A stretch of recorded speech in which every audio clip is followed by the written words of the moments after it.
Let's begin with the first form element dropdown.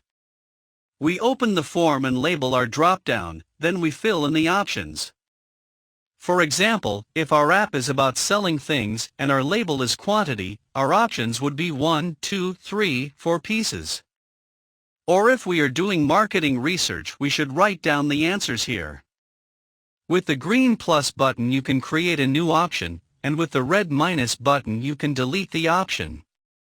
The options aren't limited, you can open as many as you need. This form is best suited for marketing research apps or other questionnaires. Similar to the drop-down form, but if you don't need a specific answer, or you just need multiple answers for your question, you can use checkboxes. Write a question in the label field and all the answers. Here you can give your customer the choice of one, multiple answers, or none whatsoever. Next element is text input, or an empty field. This element is intended for the customers of your app. They will fill it according to your question or request. Write down the question in the label field. Text area is the same thing as text input, but with a larger space for writing and saving data.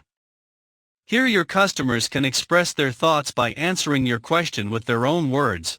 Thanks for watching. See you in the next tutorial.